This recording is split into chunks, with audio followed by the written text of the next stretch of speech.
Indeed, it's been a good assessment for the Black Stars team going into the World Cup. My only problem was the fact that some of the players that were invited were not fully used. So I'm wondering how they can make the squad for the World Cup. But that one lies with the coach. Against Nicaragua yesterday, 1-0, fantastic results. Putting the goal aside or the result aside, looking at the play, Otuado was happy with the interpositional play of the boys. He had a problem with the fact that some players were not releasing the ball quickly when it got to the business departments of the game.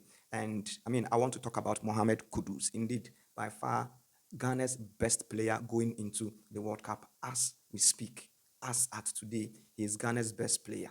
But his style of play could predispose him to injuries. And I believe that that is what has accounted for some of the injuries he has suffered this season or he suffered last season. And I'm saying this because of how he keeps the ball, his style of play, yes. How he keeps the ball, his over elaboration. If you do that as a player, you attract a lot of hard tackles. If you look at Kudus, the time between when he releases the ball to a teammate and when an opponent barges in with a tackle, look, it predisposes him to injuries. And this is the backing. If you read the British Journal of Sports Medicine, they have this research, risk factors for sports injuries, and they categorize it into two: the internal risk factors and then the external risk factors. And Kudus's injury or his risk factor lies with the internal risk factors. Yes, they have outlined a number of them: age, gender, body composition, health, physical fitness. We have anatomy.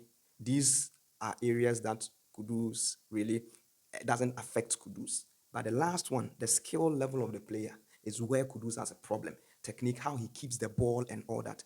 The more skillful a player is, the more he is predisposed to injuries because he would always, in quotes, annoy opponents and attract hard tackles, and it will end up in injuries. So my advice to Kudus, fantastic player. Look, Messi, Arjen Robin had the same problem, and they were advised: know when to pass, know when to keep it one touch, and know when to keep the ball, over elaborate and dribble, show your skill. And it helped them in their careers. When they were having all the injuries and they were advised and they changed, they enjoyed their footballing career. And I believe that is what Mohamed Kudus should also learn. He should know when to pass the ball and when to keep the ball and show off his skill. He's a fantastic player. I will not take anything away from him. We need Kudus at the World Cup, and we need him to protect himself and stay fit for the World Cup. My name is Kweku Drokodi for short. This is what I have for you today. Enjoy your day.